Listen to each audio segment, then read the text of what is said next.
Hello, everyone. My name is Alexis Davis, and I am the social media manager here at RSDSA. I'm joined by Jim Broach, Executive Vice President and Director of RSDSA, and Liesha Getson.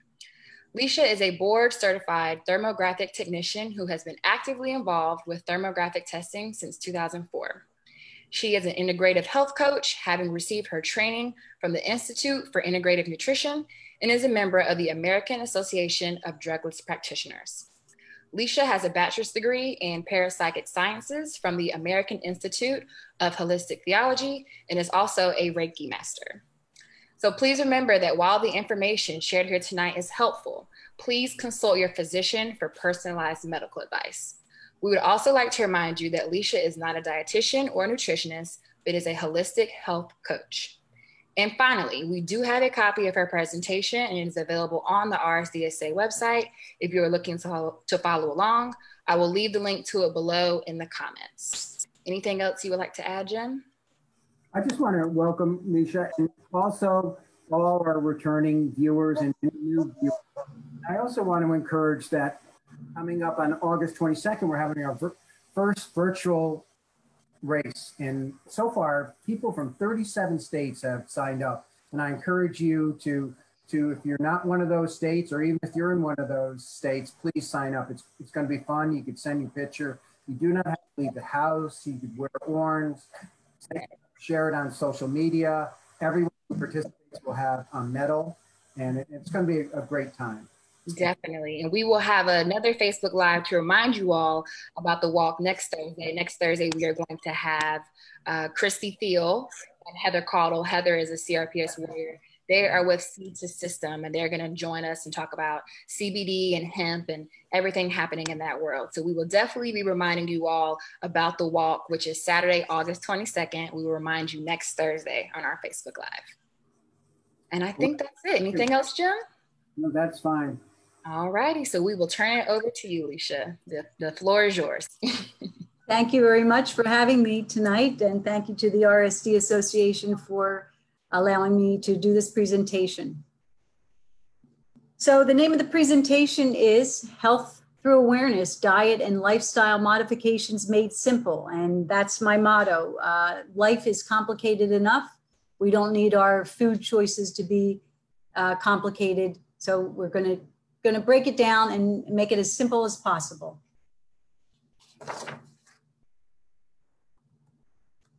Hippocrates, the father of medicine, said, "Let food be thy medicine and medicine be thy food." I'm sure we're all aware of the saying, we are what we eat. And that's very, very true. But we also are everything that we think. We are what we think. We are what we drink. We are the things that we listen to. We are the people that we hang around with. We're the things that we watch and read. So when considering what you're putting into your body, don't just think about food, but think of all of those other factors that go into your day-to-day living. Okay, so let's get started. I'm going to be doing a program tonight. When I'm working with clients in the office doing holistic health counseling, I'm using a Metagenics first line therapy program. And we are going to be going through the basics of that tonight during this presentation. All right, so let's get started. Try organic food, or as your grandparents called it, food. Yes, there was a time when we actually just called the food and did not have to label it organic. So organic food would be food that your great-grandparents, or maybe your grandparents, depending on your age, recognize in the grocery store. And that means in the center part, not all the fruits and vegetables are usually on the outer portion of the food store, and they would recognize those as food and wonder what all of that stuff in boxes in the center of the food store is. One study in the Journal of Applied Nutrition showed that the average levels of essential minerals were much higher in organic foods than in conventional. Organic foods also contain 25% less mercury and 29% less lead than conventional. Now you have to wonder what lead and mercury are doing in our food. Both of these metals are known toxins to the nervous and immune systems.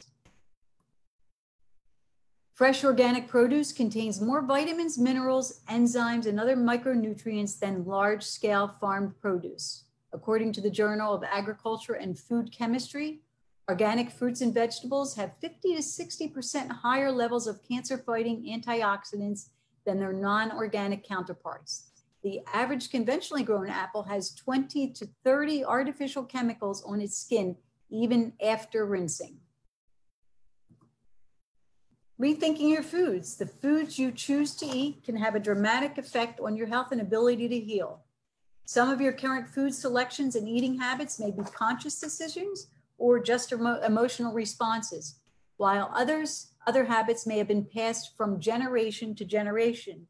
There's a line of thinking these days with food and diet coming into the forefront of importance, that illnesses that are passed down from family to family, generation to generation, may actually have something to do with the food that they're eating. If they are having a poor diet and poor nutrition in their meals, that could be a contributing factor to what they consider their family diseases. Something to think about. Eating for wellness. It's now accepted that a person's state of health is influenced by the dynamic interaction of a variety of environmental factors, such as diet, physical activity, and pollutants, and is influenced by his or her genetic uniqueness, which is known as epigenetics. Nutrition has emerged as a primary factor that can positively or negatively impact one's health. And the science is there to back that statement now. Modern lifestyles can foster habits that lead to illness. Most people living in industrialized parts of the world eat too much animal protein, salt, sugar, saturated fat, and new to nature chemicals in the form of preservatives, environmental contaminants, pesticides, insecticides, and herbicides. These factors can help turn on genes that predispose us to chronic disease, as well as turn off genes that protect us from illness.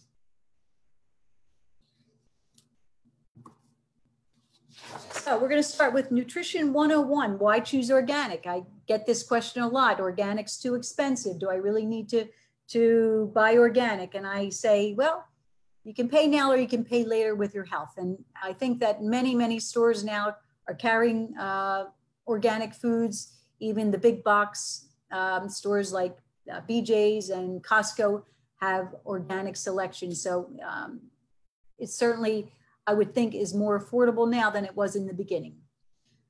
So what does organic mean? Organic refers to the way that farmers grow, raise, and process the foods that we eat, such as fruits, vegetables, grains, meat, and dairy products. Organic fruits and vegetables use natural pest and weed controlling techniques, natural fertilizers like compost, and are not genetically modified organisms. Organic meats, and therefore dairy products, are free of added hormones and antibiotics, and they are fed organic feed. By the way, there is no legal definition for the term natural when used to talk about food. Therefore, always read the labels carefully to better understand what you're buying. There's a little chart here that shows organic versus natural, 100% natural. What's required to be organic and what's required to be natural. And you might be surprised reading that list. It can be, for it to be natural, animals don't have to be able to go outdoors. Prohibits harmful materials, not required for it to be natural. Animals eat 100% organic diet, not required for it to be natural. So take a look at this guide, and when you're purchasing your food, look for that USDA organic versus natural. And why is this important? Chemical herbicides and pesticides, there are over 600 chemicals registered for agriculture use in America, many of which have not been tested for long-term health effects. Pesticides have been linked in a number of studies to a variety of conditions, including cancer, obesity, diabetes, Parkinson's disease, and infertility. And that's just to name a few. Antibiotics, when we eat conventionally raised animal proteins, we are unknowingly eating antibiotics as well. And although there's no arguing that antibiotics have an important role in treating bacterial infections, constant exposure to antibiotics via the diet can eventually cause bacteria to become antibiotic resistant. Antibiotic resistant means that bacteria can no longer be treated by certain drugs during times of infection. Antibiotic use also is very damaging to the gut lining and to the stomach, causing things like leaky gut syndrome and other stomach disorders. Hormones, added hormones, which are used to bulk up the animal, are a major concern because they are often linked to early onset of puberty, growth of tumors, and increased cancer risk among others. So we're seeing young girls starting to menstruate at age 9 these days, and that's way too early, and that's a result of all the hormones. You may have noticed our men are also growing breasts. That's, in my estimation, also a result of the hormones, the herbicides and pesticides and antibiotics that we're ingesting. So is eating organic expensive? Well, we talked about that a little bit, but here are some tips. Shop seasonally. When you buy fruits and vegetables that are in season, they're often less expensive. Plus, it's better for your diet to be shopping seasonally and eating locally. So if you're living in New Jersey, coconuts are not something that's indigenous to our New Jersey produce. So eat things that are actually grown in the state that you live in. Warehouse stores, as I said, such as BJ's and Costco's, you can purchase items in bulk at a lower cost. Look for farmers markets or join a consumer-supported agriculture, also known as CSA groups in your area. And then become familiar with the Dirty Dozen and the Clean 15, which gives you the highest level of pesticides in the Dirty Dozen. And then the Clean 15, the lowest level of pesticides. So the first 5 in the Dirty Dozen would be apples, celery, cherry tomatoes, cucumbers, and grapes. The first 5 in the Clean 15 would be asparagus, avocado, cabbage, cantaloupe, and cauliflower. A tip for cleaning your fruits: clean fruits and vegetables with a diluted vinegar solution, 1 part vinegar to 3 parts water, to just drastically reduce the amount of bacteria and pesticides.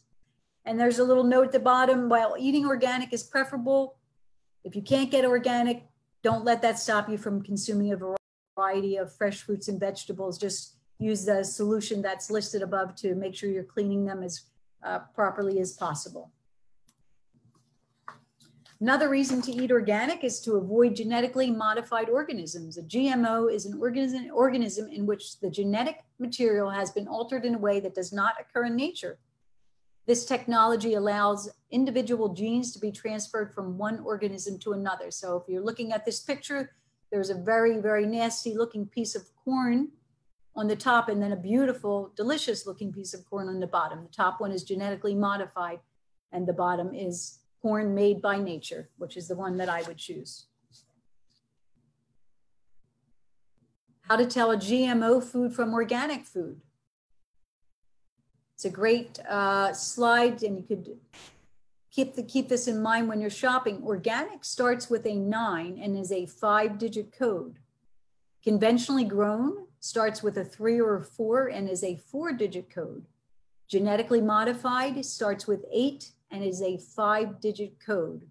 And so the example they give of a genetically modified food is a strawberry that has been a gene from a cold ocean-dwelling fish has been inserted into the strawberry to make it more frost tolerant. Now, that's not something I would be excited to eat, a strawberry that's in a cold water fish gene has been inserted into. All right, let's talk about carbohydrates now. So carbohydrates are one of 3 macronutrients whose job is to supply energy. In the body, carbohydrates are converted to glucose that is used to support day-to-day activities and acts as the primary source of fuel for the brain. Carbohydrates can be found in one form or another in most food items, and some sources, of course, are better than others. So we take a look at the carbohydrate sources they have here. The ones in the green are good. They're complex versus simple carbs. So under the complex carbs, we've got fruits, vegetables, legumes, dairy and dairy alternatives, and whole grains. Complex carbs are good because they slow digestion and give you a feeling of fullness. They have a more gradual insulin response, and they stimulate metabolism. Simple carbs, which are bad, is juices, sodas, sweets, meaning cookies, cakes, pies, pasta, rice, refined breads, and cereals. So basically, you're looking at the standard American diet or the SAD diet. Simple carbs can create an immediate spike in blood sugar levels, a more dramatic insulin response, and the energy crash associated with carb consumption.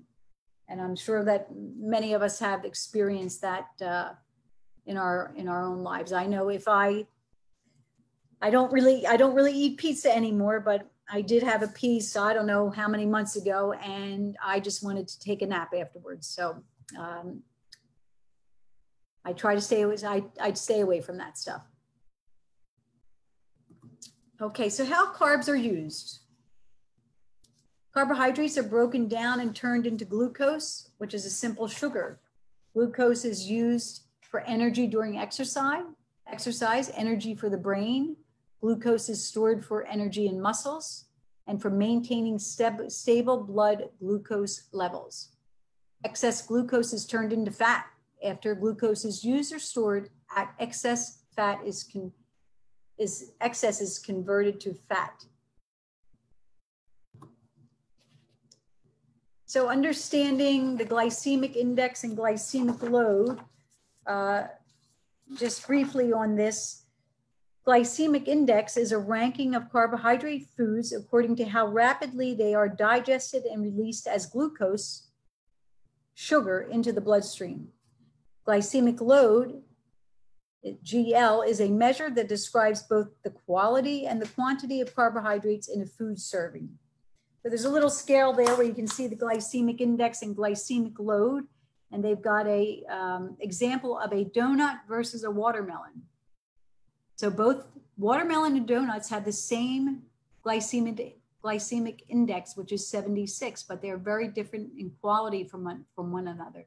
Donuts are made from highly processed grains and refined sugars, while watermelon are a whole food that contains fiber and water. So the glycemic load for a donut is 76, glycemic index for watermelon is 76, but the glycemic load is 17 for the donut, 8 for the watermelon.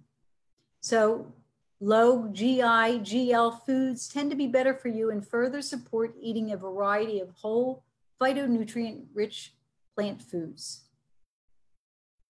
Eating foods in sensible portions, and by balancing your plate, you can achieve a lower overall glycemic load for your diet without having to worry about the values of an individual food before you eat it. Balancing your glycemic load of your diet, it aids in weight loss and weight management, maintenance. It helps to manage early stages of insulin resistance and curb the development of blood sugar related conditions, such as type 2 diabetes, and helps to control food cravings. So you see on the chart, a high food, what is a low glycemic meal and a high glycemic meal. So the first one you see soda, burger, fries, and ice cream, which adds up to 279. And then the low glycemic load, which is water, salmon, broccoli, and cherries, a big total of 8 there. So balancing your glycemic load and your sugars is very, very important. Keeping your blood sugar stable helps to stop those big swings, those big highs and lows. And I know as someone who has low blood sugar, I've got to really watch that. So I make sure that I'm eating at least 4 to 5 small meals a day.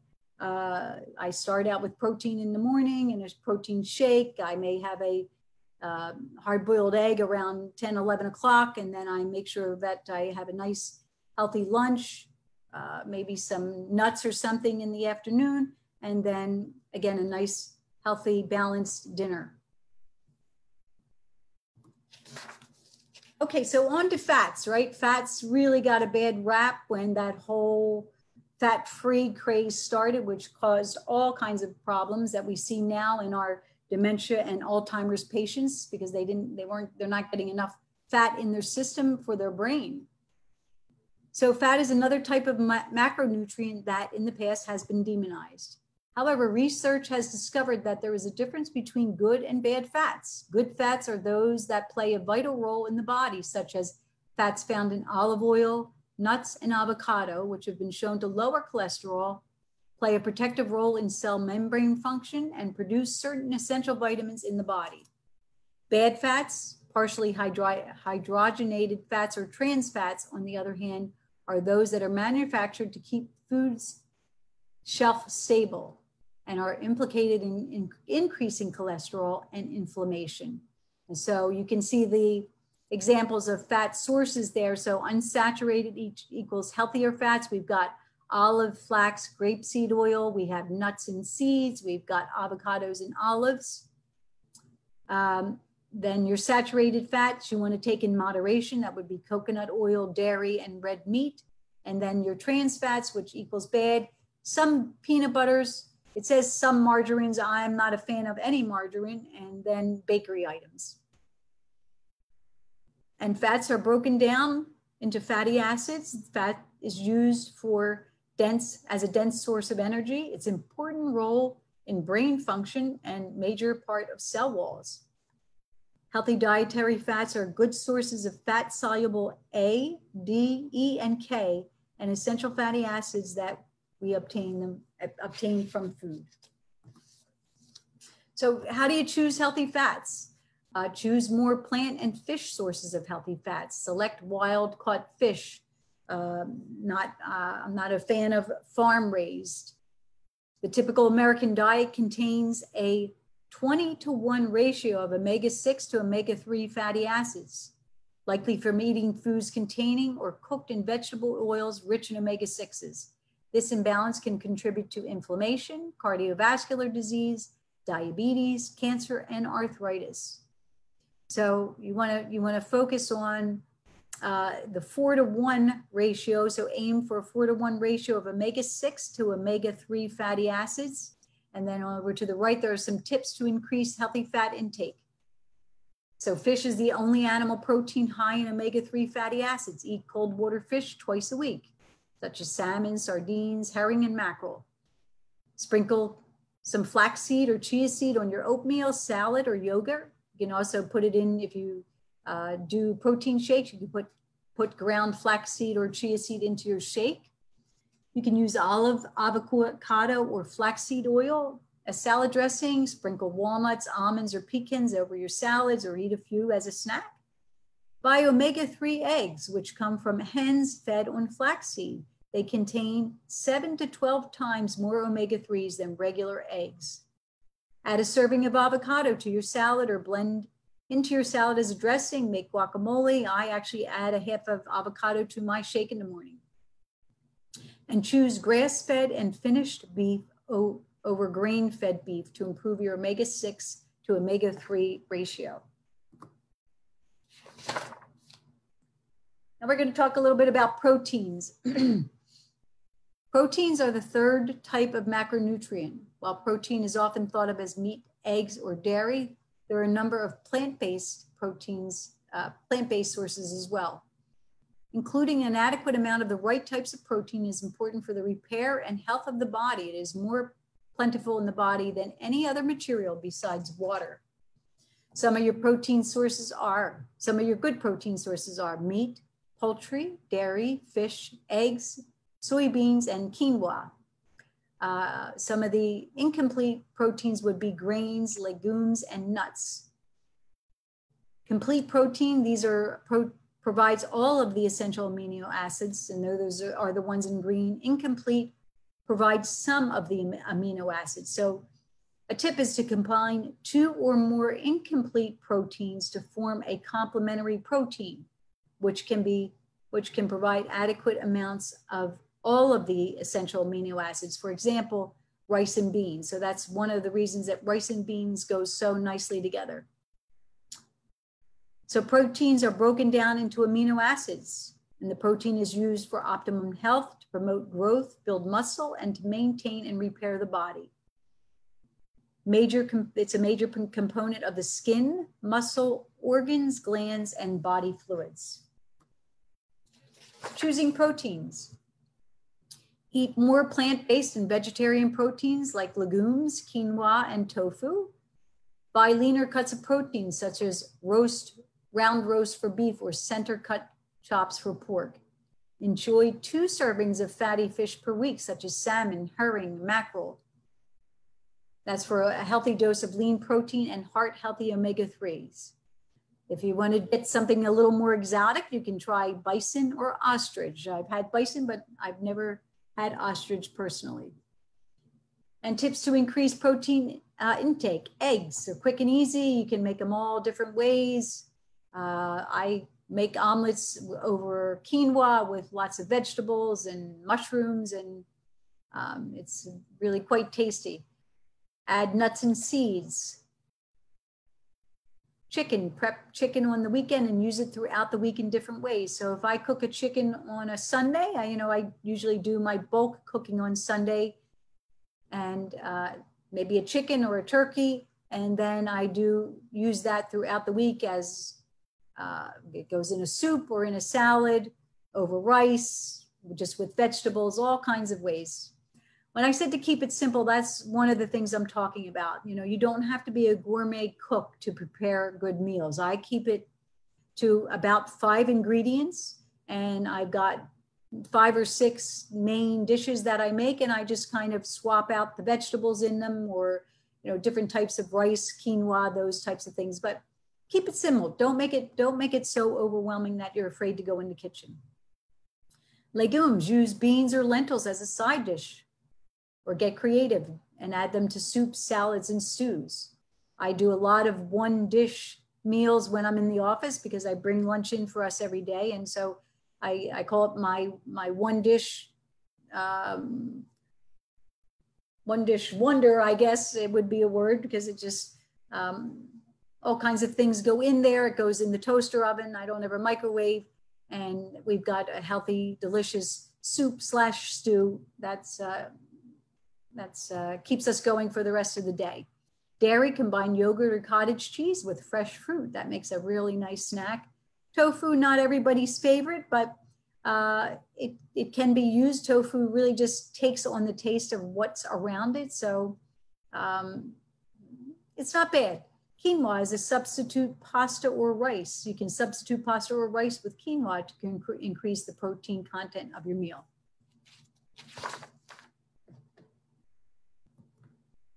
Okay, so let's talk a little bit about water, right?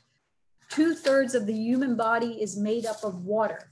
So if you're not drinking enough water and you're dehydrated, that could really be a problem. And so some signs of dehydrated are, if you're thirsty, you're already dehydrated. It can cause pain in joints and muscles. It can cause fatigue, headaches, dark yellow urine, constipation, lower back pain. And I've heard some people talk about having brain fog and things of that nature when they're not properly hydrated. So best times to hydrate: when you wake up, before each meal, before a workout, after a workout, when you're feeling tired or achy, or anytime you're out in the sun. And I've found that those times where you're craving sugar or you're craving salt or something, try drinking a glass of water. It may be just that you're dehydrated, not really hungry.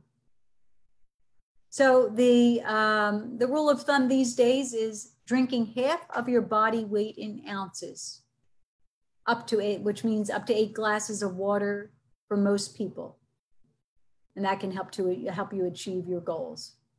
Drinking the appropriate amount of water actually reduces water retention and bloating, even during menstruation for women.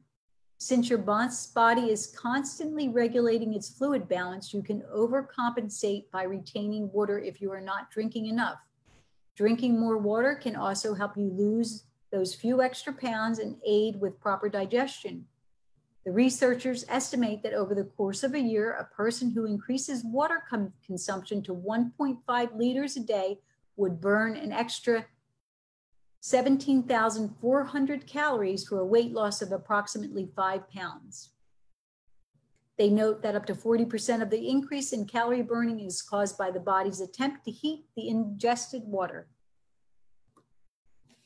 So the benefits of drinking water, we kind of just covered that. Helps, aids in digestion, helps regulate body temperature, lubricates your joints, flushes out waste and toxins, lubricates the eye, aids in weight loss, strengthens the brain, relieves fatigue, energizes muscles, and maintains balance of body fluids. Tips to help you meet your water goals: keep a water bottle around. I like to use a glass bottle. I stay away from the plastic water bottles that have been, heated and cooled maybe in BJ's warehouse, and they release, I go for the BPA. The other ones release xenoestrogens as they get hot and cold. So I don't ever take a water bottle and put it in the freezer, because then as it warms, it starts to release those xenoestrogens. Add citrus, ginger, or cucumber slices to your water. You put watermelon in there, berries, whatever it takes to make the water look desirable. So we're going to talk about physical activity, and I know I'm talking to a group of people that have CRPS, so we take that into consideration. It is well established that regular physical activity is beneficial for all individuals, but is particularly important for those with poor blood sugar balance, cardiovascular heart issues, and altered body composition. So the best exercise that I can recommend is one that you'll commit to and enjoy doing, and one that you can do. If you are physically limited, consider chair yoga or chair exercises, stretching, moving in some way that is possible for you. Maybe if you can't do either of those, incorporate some deep breathing techniques, which are very, very therapeutic. And we're going to talk about those in a little more detail later. So benefits of exercise. We have improved blood glucose.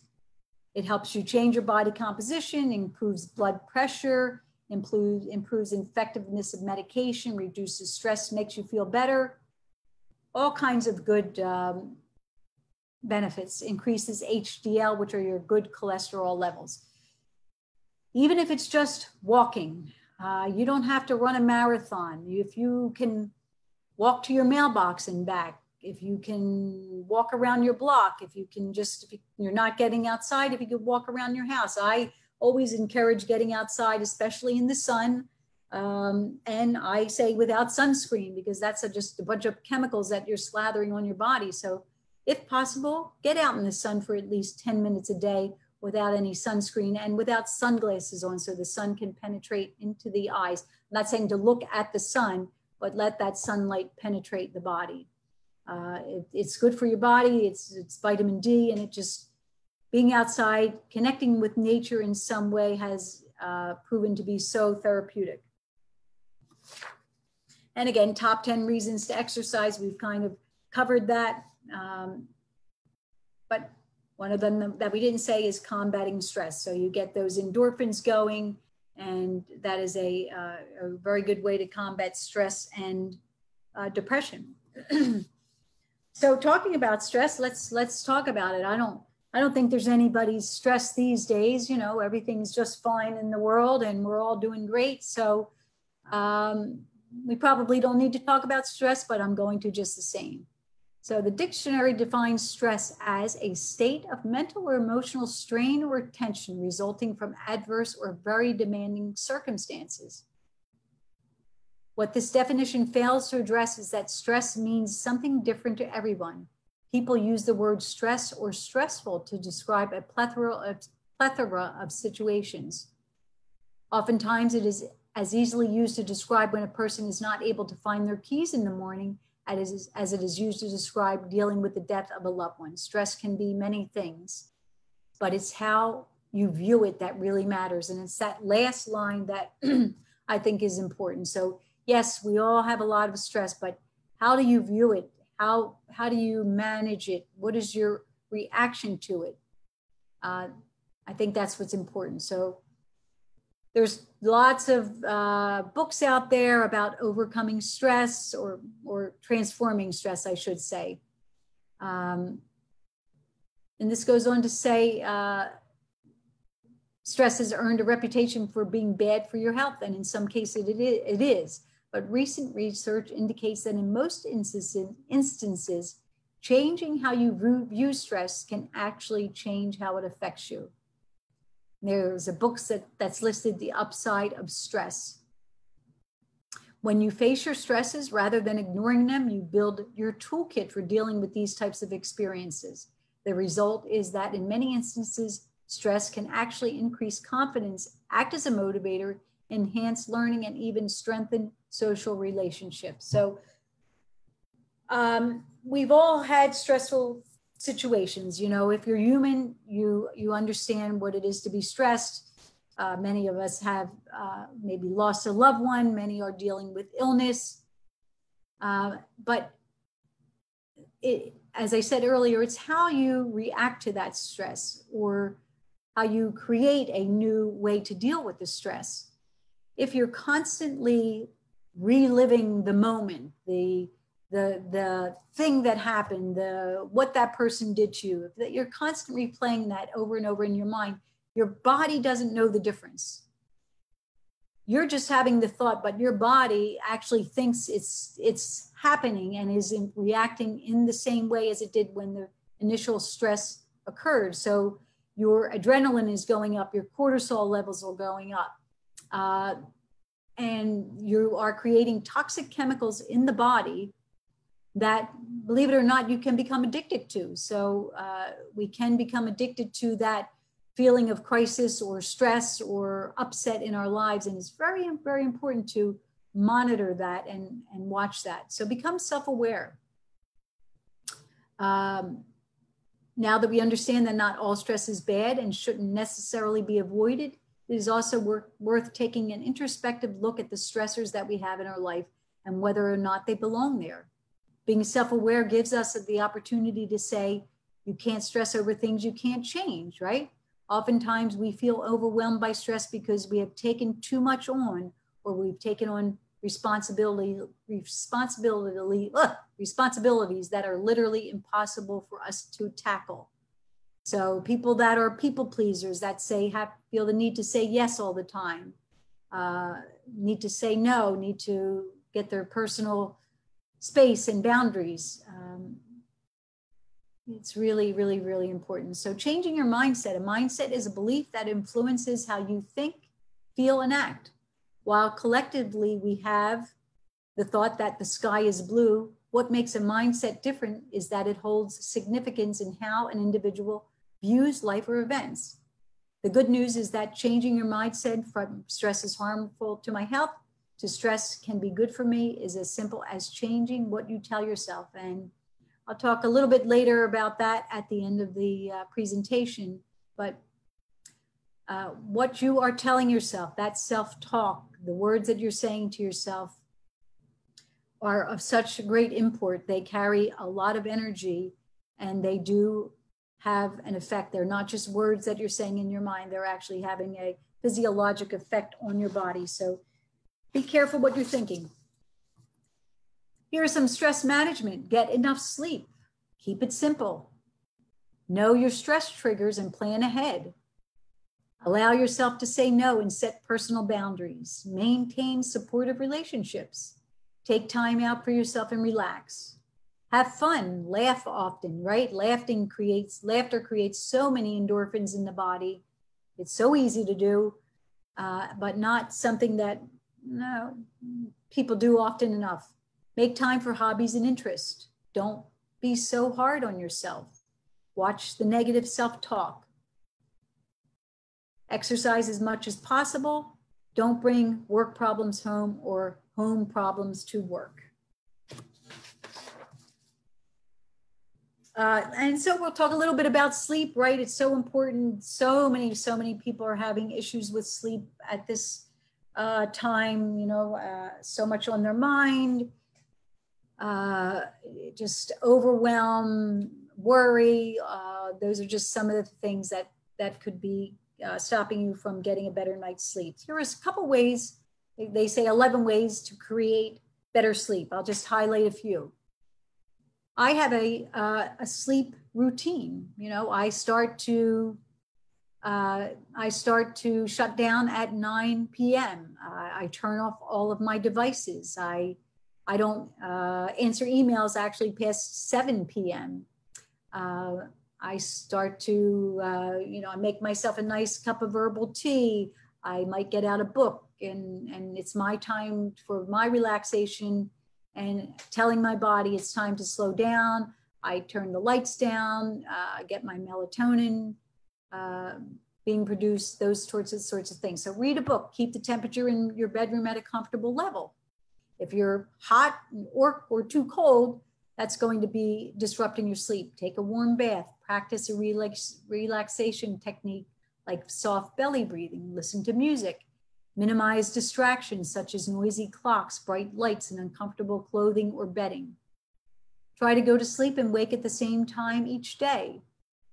Is your mattress supporting a good night's sleep? Go to bed when you're sleepy. Get out of bed if you're not sleeping or unable to fall asleep within 15-20 minutes, and then go back to bed when you're sleepy. Avoid caffeine, tea, cola, chocolate, and coffee 4 to 6 hours before bedtime. Have no more than 1 serving of alcohol consumed 2 hours or more before bedtime. Exercising, if possible, is good to create a good night's sleep. And the last one, which I think is very, very important, is stop using electronics. That means your cell phone, your tablets, your televisions, 30 minutes to an hour before bed. The blue light emitted from these devices disrupts your melatonin production. So if you've got the TV on all night and you're wondering why you're having trouble sleeping, that blue light that's being emitted is telling your body that it's not time to produce melatonin. So you're not going to be able to fall asleep. Don't have your cell phone charging on the night table right next to your head. Put it in another room. Make the room as dark as possible. I cover up the, I even cover up the LED alarm clock so that I don't have that blue light bothering me. I need total darkness for a good night's sleep. So we talked, I mentioned deep breathing earlier in the presentation. So here are a few benefits to deep breathing. So if you can't exercise, think about doing some deep breathing. It decreases stress, it increases calm, it relieves pain, it stimulates the lymphatic system, detoxes the body, it improves your immunity, it increases energy, it lowers your blood pressure, it improves digestion, and it helps support correct posture. The physical and emotional benefits of breath meditation reduce stress levels in your body, lowers your heart rate, lowers your blood pressure, improves diabetic symptoms, reduces depression. You can better manage chronic pain, better regulate your body's reaction to stress and fatigue, and reduce the possibility for burnout for caregivers. Just the simple act of breathing, you know, everybody's taking these very shallow breaths. Breathe deep, breathe all the way in and breathe it all the way out. You're breathing those toxins out and breathing fresh air into your lungs. And of course that brings the question of the masks that we're wearing. So whatever possible, practice deep breathing without your mask on. You don't want to be breathing in your CO2 on a day-to-day, hour to hour.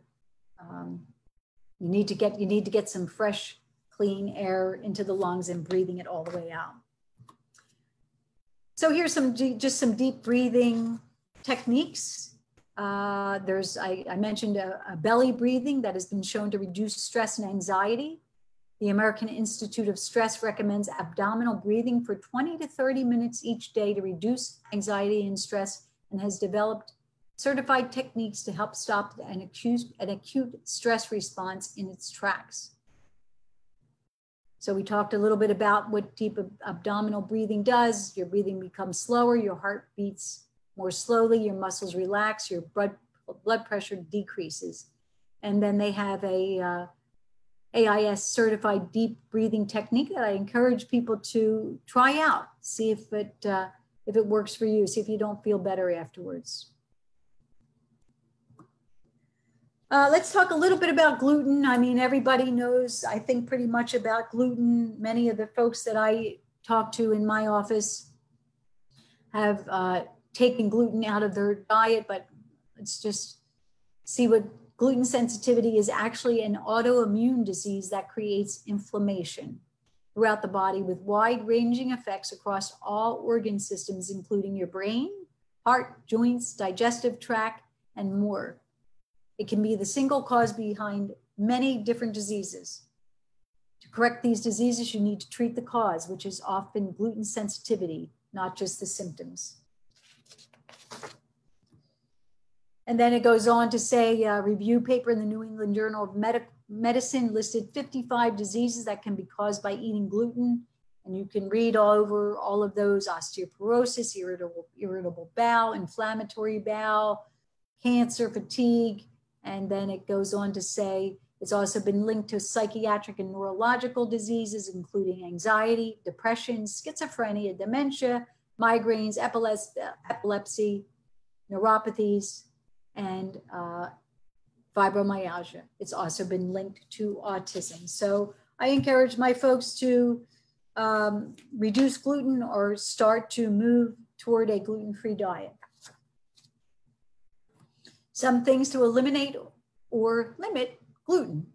If you've got a sensitivity, or if you just want to give it a shot and see how you feel, try eliminating gluten from your diet. Caffeine.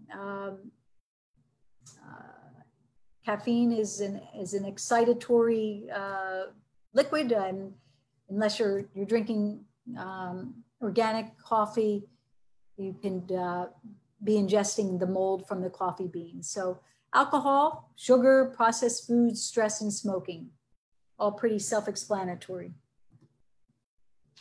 I just want to talk briefly about nightshades because that always comes up. So nightshades, friend or foe? There seems to be mixed reviews about nightshades. So it says nightshades can be problematic for people with autoimmune diseases due to their lectin, saponin, and capsaicin content. I'm pretty sure I said that wrong. These are all compounds that have a high potency in nightshade vegetables. All plants and animals contain some lectins. One of lectin's jobs is to protect the plant, specifically the seeds. Here are some common nightshades: tomatoes, potatoes, starch from potatoes, eggplant, bell peppers, chili peppers, red peppers, paprika, cayenne, tobacco, and ashwagandha. So you can see, you could do a allergy testing or sensitivity testing, see if you are sensitive to these common nightshades. I'm going to talk a little bit about supplements. This is kind of just an overview of what my recommendations are. A good fish oil. When I'm talking about supplements, because I'm in a doctor's office, we deal with very high grade, what they call nutraceuticals. So it's not supplements that we're getting from Walmart or even a CVS. These are coming directly from these manufacturers. That's what they do, is produce high grade nutraceuticals. Fish oil, probiotics. Many of us have heard about probiotics and the benefits of that. Multivitamins, multiminerals, vitamin D3, magnesium and calcium. That's one of my non-negotiables. I take 3 magnesium every night. I used to suffer with the restless legs, not anymore. The magnesium has helped that. We need magnesium for just about every function in our body. So I would, if you don't already have that in your diet, I would add it. Magnesium is also good for increased bowel movement. Many people on medication suffer from constipation, and magnesium will help that. Digestive enzymes are fantastic. If you're having stomach issues, gut issues, take some digestive enzymes with your meals. Hydrochloric acid is something we make, but you can also get it in a tablet to help to aid in digestion. This is a protocol that I, with the folks from Designs for Health, which is one of the nutraceutical companies that I deal with, we came up with an RSD protocol. And these are some of the products. If people want more information, you could probably look it up online, or I'd be happy to provide you with that. So we started out with detoxification support packets. That was the initial, just to get the body ready. We wanted to get some of the toxins out then. A 14 to 21 day detox program. That consisted of meal replacement shakes, 2 a day, and then some supplements that aided in the detoxification process. Pure paleo meal and veggie meal are what they sound like. They are meal replacements. And this, by the way, this list is by no means all inclusive. These are just some of the ones that I use in the office on a regular basis. And there are many other companies, many other supplements. So pure paleo meal and veggie meal, these are protein meal replacements, and they come in all different ways: dairy-free, vegan, vegetarian, organic. Some are made with beef broth, so all different choices. Hydralazine is a supplement that you take when ingesting a protein shake. They help to metabolize that. Inflammatone is just what it sounds like. It's a supplement that helps with inflammation in the body. It's a combination of herbs, nutrients, and enzymes for modulating the inflammatory response. We've got B Supreme. We need our B vitamins. There's been some research that resveratrol Supreme, I have resveratrol Supreme here, but that it is very good in helping with chronic pain. I use the Designs for Health Complete Multi. I use their Omega Eval Ultra, Digestizymes, and probiotics. Again, this is just a sampling of the plethora of supplements that are out there. Some other supplements to consider, and these are my non-negotiables along with my calcium and magnesium. Standard Process makes a product called Zypan. I take 2 Zypan with any cooked meal that I have, and it aids with digestion. In fact, I'll share an anecdote. My husband, Dr. Getson, received an email this week from a woman who listened to one of his PowerPoints, and in it, he mentioned Zypan. She started taking Zypan, and in her words, it has changed her life. Ion Biome Gut Health, formerly known as Restore, is also a product that is changing people's lives. We are inundated with people with leaky gut syndrome. That is, there are holes being perforated in the gut lining, and toxins are leaking out into the system that are not supposed to be there. And this is a result of the use of products like Roundup, which has glyphosate, which that's what it does. It punches holes in our gut.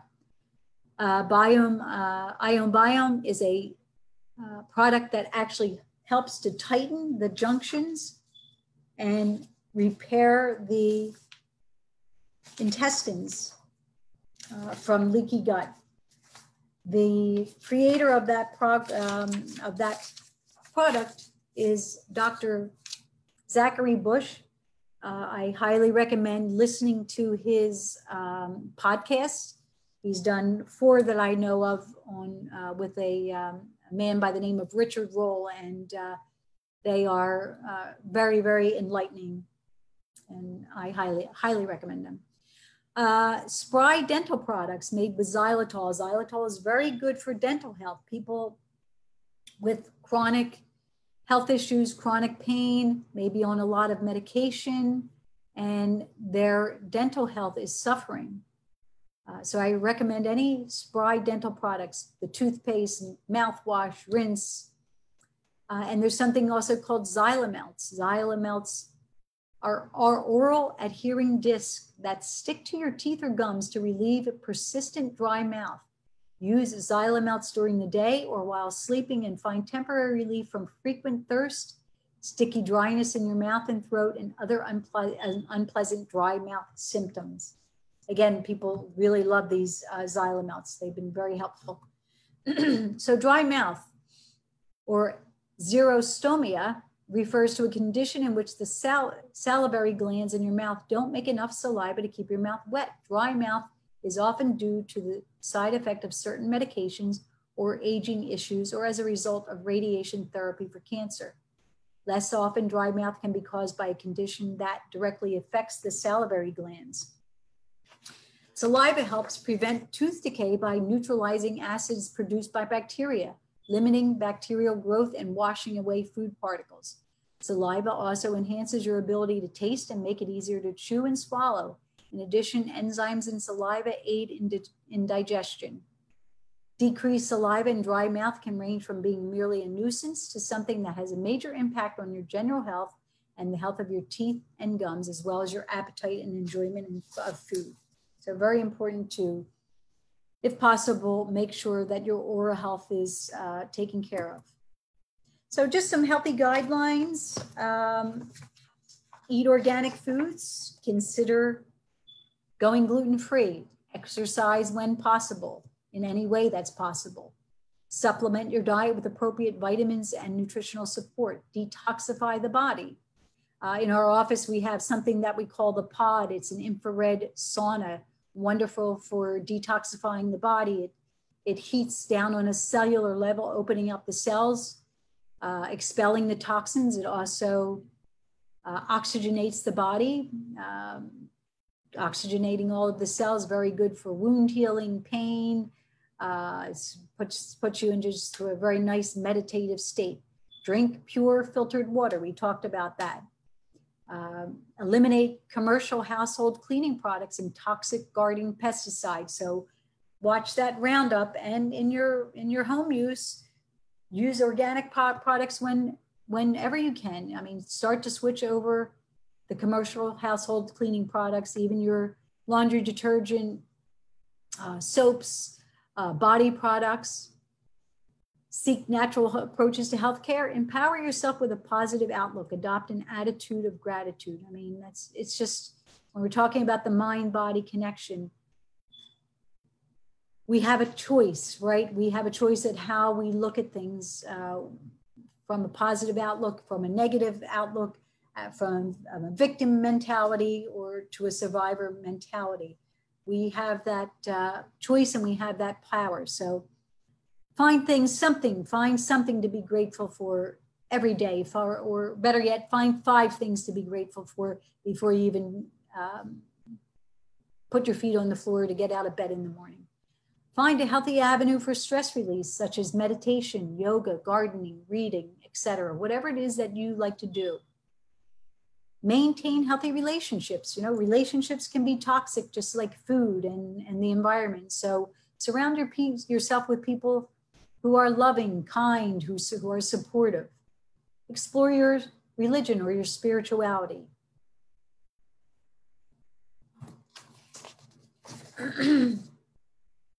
And so I would just like to say, before I read this little ending, I'd like to just share that the people that I've worked with in my office with this program, the people that have adopted the program and been compliant and really made it a part of their life. And we don't do this overnight. We take baby steps. In fact, I use a process called crowding out. So we start to increase the good things as far as diet, water intake, not watching the news every hour on the hour, those sorts of things. And that starts to crowd out the things that may not be quite so healthy for us. By increasing your intake of dense greens, romaine lettuce, fruits and vegetables, you will find that you are, by putting nutrient-dense food into your cells will be saying thank you, and your body will feel good, your belly will feel satisfied. You won't have cravings for sugary starch, potato chips, and cakes and cookies and those sorts of things. Those things will start to be crowded out of your life, out of your diet. And so, as I said, started to say, the people that followed the program and worked the program reported overall a feeling of well-being. Yes, they still had their CRPS pain, but by being more grounded, by keeping their blood sugar stable, by eating nutrient-dense food, by staying hydrated, by managing their stress, they just had an overall feeling of wellness in their body. And that's priceless. So they had a strong, or I've seen that people that have a very strong support system, that have a spiritual practice or a religious practice, hobbies, things that make them happy, watching comedies instead of the news. These are all things that go into a toolbox and create the tools that help to create a vibrant, healthier way of life. So today I will find balance in my life. I will reveal my potential by feeling and being healthy, by embracing all the elements that are on my path to well-being, by striving for the best expression of me. I will find greater connectedness to the world and to those I love. Today I will live intentionally. And this is our contact information, TDI and Health Through Awareness. There's our address and our phone number. Our email is there if you have any questions. And as I understand from Alexis, the PowerPoint will be available to anybody who wishes to see it and maybe look it over a few more times. Thank you very much for your attention. I thank you for being here tonight and letting me share this information. All righty, so I think we are all going to come back on now because we definitely have a good amount of questions.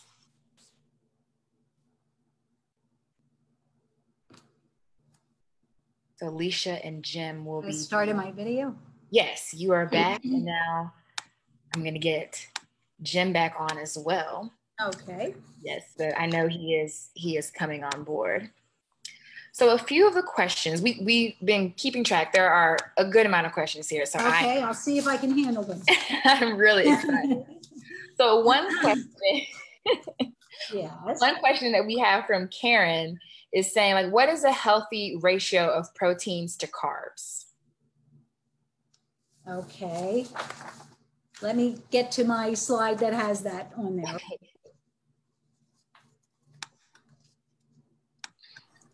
Healthy ratio of proteins to carbs? Yes.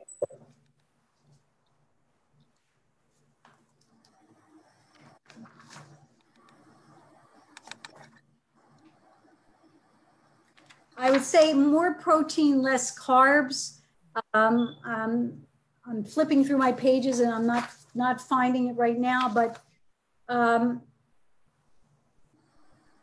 I think if you're keeping the carbs in the good carbs section, as opposed to the bad carbs, and things in moderation, I don't have a number that I could say. For instance, like a dinner plate, if you're thinking about what to have on your plate, I go by the 80-20 rule. So 80% is greens, salads, starts off with a dark leafy green salad, cucumbers, all that, vegetables, fresh or maybe slightly steamed. And then a protein that's about the size of my fist. So for my dinner, I had a small piece of salmon with some beans and rice, with a big healthy dose of salad greens, and some vegetables.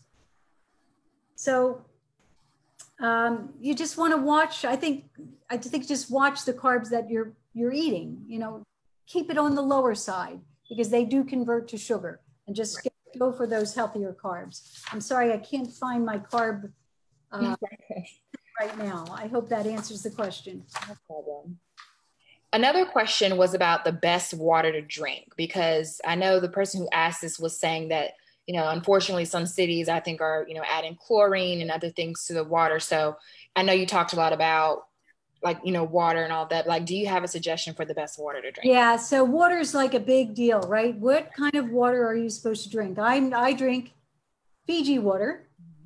And I don't, that's the only water I'll drink out of a plastic bottle. So ideally, if you can get a whole water filtering system, a whole home watering filter system, that would be ideal. It's not cost effective for everybody. So even something like a zero water filter or a Brita water filter, it's just something like that. And then another thing that you can do, because the water unfortunately is chlorinated, and there's fluoride in our water, which it's not meant to be ingested.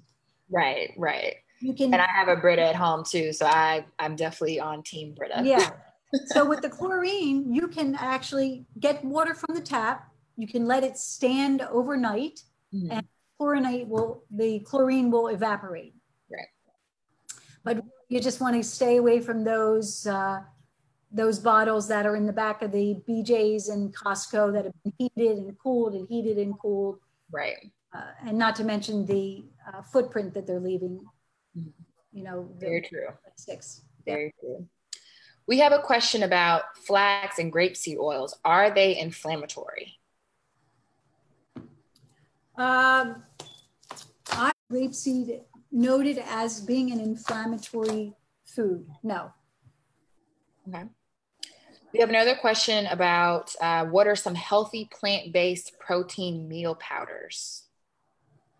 Okay, so I talked about, I use Designs for Health. There are, you know, many companies, Standard Process, Metagenics, they all are making protein. You said vegetable protein? Healthy plant-based. Oh, plant-based. So yeah, there's one that we use called Veggie Meal, and it's all plant-based, no dairy, no, you know, whey protein have dairy in them. And there are actually now protein drinks that are made from Australian beef. But there's definitely a lot of vegetarian, vegan options, dairy-free options. And that's just from one company that I deal with, Designs for Health. Okay. We have a question about frozen fruit. I thought this one was interesting. Okay. Is it true that frozen fruit has more nutrition than fresh fruit because it is flash frozen before it loses any nutrients? Like a room. That's a really good question, and I would have to look that up. I would be inclined to say, you know, maybe, yeah. And I mean, I do eat frozen fruit. I'll put frozen fruit in my morning shake. If I don't have fresh berries or something like that. So I would know that it's good to eat. I think people are like, you know, is it either or? Yeah, right. So yeah, if you have access to only frozen fruit, eat them. It's better than eating potato chips, right?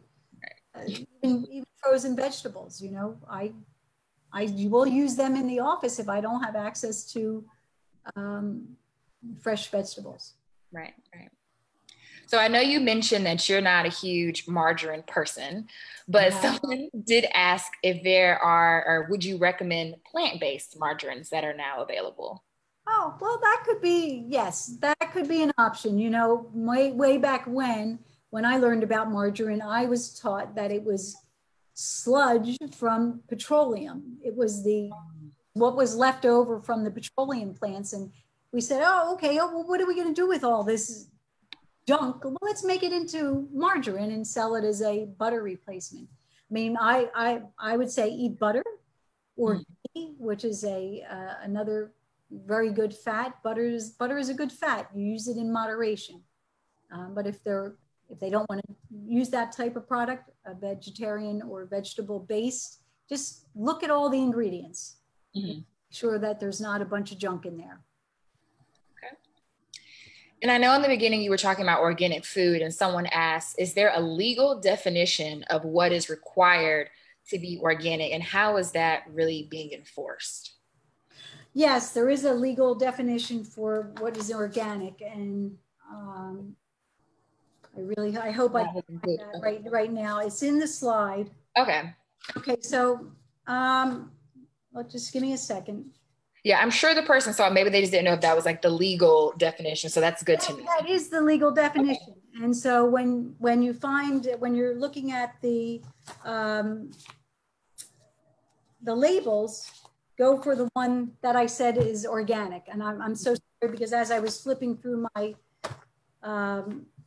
PowerPoint, it got all mixed up. No problem. There is definitely, and there are, you know, organic versus local. That's also a big question. Well, local farmers may actually be using organic methods, but to become organic certified is very costly.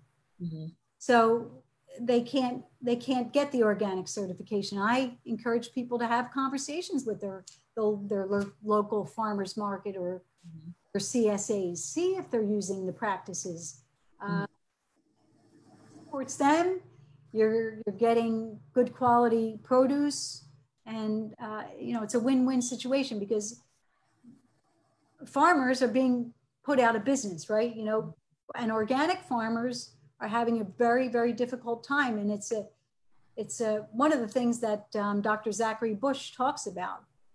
Mm-hmm. We need to support our organic farmers. They're being put out of business. They're being ostracized by their fellow farmers because by them going organic, it's saying, you know, making them say, oh, well, what's wrong with conventional farming? Well, there's a lot with conventional farming if you really look into it. So support your local farmers and, you know, try to support organic farming.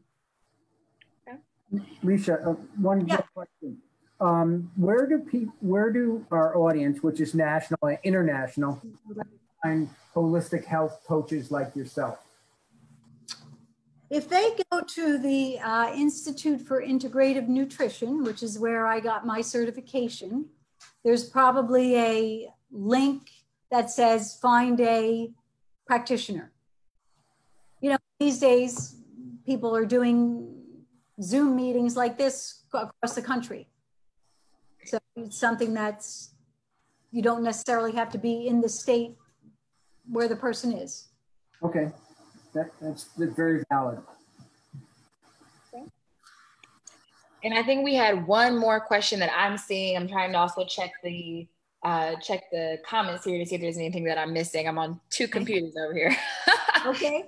And the question was about, is omega-6 better for you than omega-3? Okay, I need to get my omega thing. Just give me a second. And you know what, Alexis? Yeah. If you want to send these emails to me when I've got my PowerPoint in front of me and in order.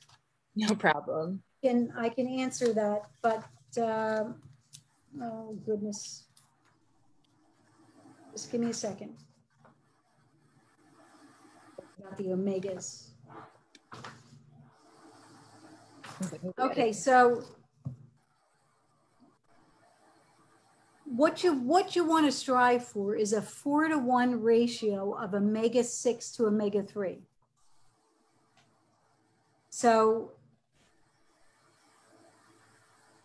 focus on choosing foods containing omega-3 and decreasing omega-6 foods. So as I said, aim for a 4-to-1. Omega-3 is sardines, salmon, tofu, chia seeds, walnut, flax seeds. Omega-6s would be beef, dairy, pecans, sunflower seeds, things of that nature. So it's on one of the slides. The title was Choosing Healthy Fats. Perfect. Definitely always want to ask, because sometimes I know people come in different parts of the presentation. So always good to just, you know, make sure people still get their answers. But like I said in the beginning, this presentation is already on the RSDSA website, and I have linked it in the comments, and I will of course put another link up so everyone can access it as well. And I think that is all the questions. I'm trying to have my page load. It's kind of loading a little slow over here, but I think that's all the questions that I can see at the moment. Okay. Jim, if other questions come in, please feel free to send them over via email. I'll be happy to try and answer them. Just personally, I was wondering about, do you recommend any apps for the deep breathing or the meditation? Any apps, did you say, Jim? Yes. Like a heart math app? Is that what you're thinking? Or calm, what, you know, those. Yeah, I recommend whatever's going to work for somebody. So if an app is going to be something that works for you, then yeah, absolutely go for it. Whatever you can get in your toolbox, and then use them. You know, and they're varied, and there are many. So definitely, apps are the thing these days. So if an app works, use it. If you're going to use it, use it. Yep. And that you're willing to counsel people through across the land if they'll get in touch with you, I assume? Sure, absolutely, yeah. That's Great. Definitely doable. All righty. Well, thank you for all this great information. I know I personally will start to get outside for at least 10 minutes a day, because I am so bad about that. I will sit on this computer all day long. Good. Yeah, the sun has really gotten a bad rap. I mean, the sun keeps everything alive. We need to go enjoy it. Right. So like I just mentioned, this video will be pinned to the top of our timeline for easy access if you want to rewatch it. And we will also be sure to add it to our YouTube channel. The slideshow is also on our website, rsds.org. And of course, if you have any questions for us, or if you need a support group, if you're looking for a new physician, or if you want to tell your story for the blog, please send us an email at info@rsds.org. We also still have face masks, and we actually just restocked. So we have many more if you're looking to, buy a second one or buy some other ones for members of your family, friends, all of that. Don't forget our virtual walk is Saturday, August 22nd. I'm really excited about that. You can, of course, send us a message if you have any questions there. But that is all. So thank you all. And thank you, Liesha, for joining. Thank you for having me. Have a good night.